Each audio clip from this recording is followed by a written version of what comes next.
You're listening to Sips of Sanity, your toolkit for emotional and intuitive intelligence, or what we like to call the dirty work. Let's do it.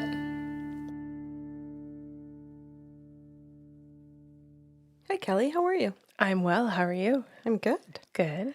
So this Sips of Sanity series for the month of May 2023 is all about answering the question, what do you deserve?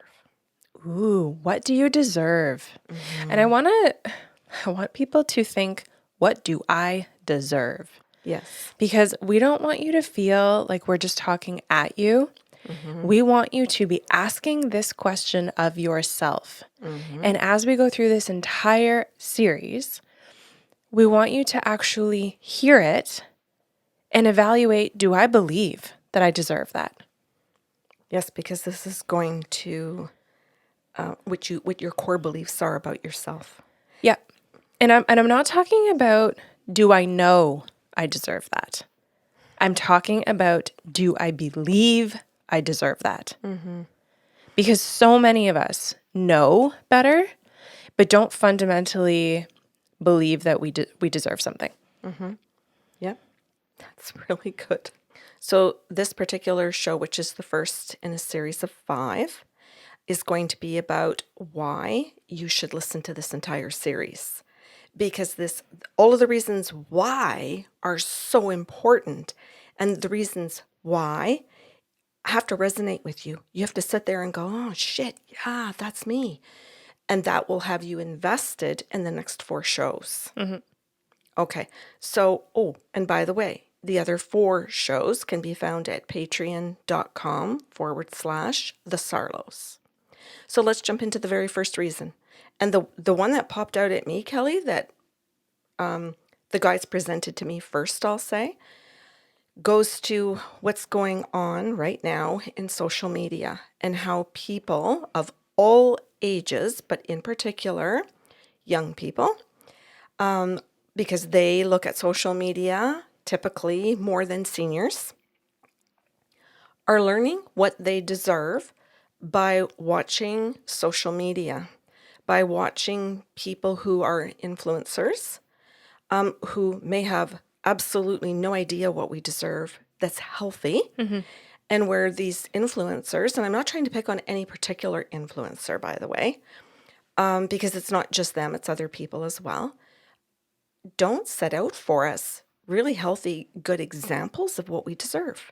Right. And they also can set out some really good examples too. Yes. Like there's 2 sides of this story, right? So one of my favorite examples where Gen Z is doing a great job, especially in social media, is calling out the fact that boomers have done a fucking terrible job intentionally to make us believe that we deserve to be treated like shit for very little pay. Yes. And Gen Z, we're seeing a total crisis in employment because Gen Z is like, I'm not fucking working under those conditions. And older generations are confused, like, well, we did that. We did worse. Why wouldn't you? Like, how could you not? And it's like, because that's stupid and unethical and no. And it was abusive. And it looks disrespectful to the boomers, right? They just think like, well, we've all done it, so you have to do it. And Gen Z is going, absolutely not. We're not doing that. And millennials are going, thank you. We started saying that, but now here you are actually not taking the jobs, actually not doing it. Yeah. And you're changing the face of the game.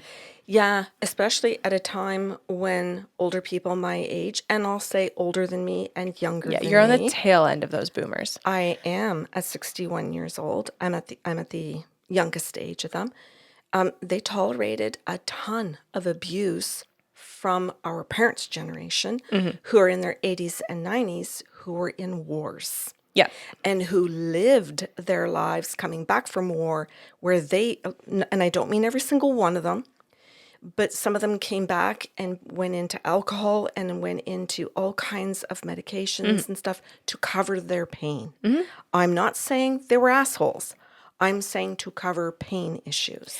Yeah, and you know, your parents' generation also actually lived in scarcity. Yes. Right? And it's like boomers never let that go, nor did your parents' generation let that go, to say like, in case scarcity comes back, you should do XYZ. Right? And other generations are saying like, yeah, we don't want to do that. So I think this is really cool. It's a great lead into the show as to why we want to listen, because we really want to uproot unhealthy belief systems about what it is we do or do not deserve. And like you said, people who are on mainstream media may not have the healthiest idea of what that thing is. Yes, and we're not here to pick on any one person in social media No. to say this person's doing a good job, a bad job. We're not here to do that at all. We're here simply to put out a whole bunch of things over the 4 shows to say, consider this. Do you deserve this?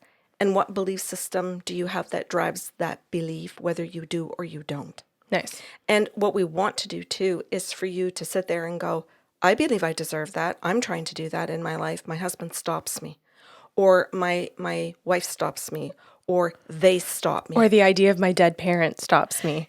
Oh my God, Yeah. yes. There are, or my friends or whatever stops me. It doesn't, it matters what it is. Almost said it didn't matter. It matters what it is. And that's what we're trying to point out so that you can sit here and go, hell yeah. And I hope people will have those moments of do I or don't I. So I would encourage some people, if they can, as they're going through the series, if they can sit there and go, I need to write some of this down. I need to jot down some of the things I believe and who, whether it's internal or external or society or whatever it is, who's blocking it so that I actually know who to address in this. Do I have to address my own thoughts or do I have to address other? Okay, so the second reason that we think it's really important that you guys sit still and listen to this is because if you are an identified people pleaser, or you have suspicions that you might be or have tendencies toward, then you will have grown up conditioned not knowing what you deserve. You will, in fact, be told or conditioned to believe very much the opposite of what we're going to be talking about today. So, this may trigger some discomfort in you. This may trigger a lot of sadness within you. Yeah. You may even think that can't possibly be true. So, we're just asking you to sit with it, to evaluate it, and see what it feels like when someone offers you the concept that you deserve these things. I was going to say too, Kelly, that some people will feel shame when they hear some of these things when they've been raised to be people pleasers because their shame is triggered so that they sit in that instead of knowing what they need. Okay, now we'll move into another reason, and that is if you have narcissistic people in your life, they are going to tell you you don't deserve something or that you do deserve something, like my verbal abuse. You angered me.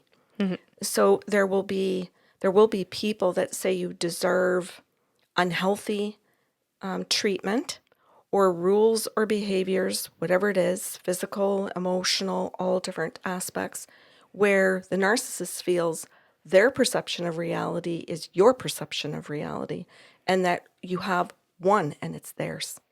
Good. Okay, so then the last reason that we think it's worthwhile sticking around, if we haven't, hooked you already, is you're likely an employee, right? There's lots of people who do work for themselves, and that's fantastic, but the majority of people are working for others. And it's important that you know what you deserve in a job setting. Yeah. From coworkers and from bosses and from companies as well. So we hope that you stick around for that because we really want you to have a full, healthy life. I just wanted to add to Kelly about the employees a point that if we stay in a job for decades and we let our employers or coworkers determine what we deserve, then it can be carried home that what we feel and what we believe about that into our personal lives in all aspects of it. And not think that it does. We think we're compartmentalizing really well, but we don't compartmentalize that. So it does affect everything else. And vice versa, right? Like if you're tolerating this in the home, you may go into work and be like, oh, why is everything in life hard? Right? And not understand that it's because of the belief system that you are tolerating what's happening instead of challenging it. Yes. We stay when we think we deserve something. Yes. Okay. So what are we covering in the next 4 shows? Okay. We're going to talk about what we deserve internally. We're going to talk about what it is externally in regards to what we deserve to expect from others. and what we deserve to give to others from ourselves. And then on the final show, we are going to talk about what we deserve globally. Love it. Okay, this is going to be a good week. Thanks for listening to Sips of Sanity. Catch the full monthly workshop on patreon.com/the Sarlos.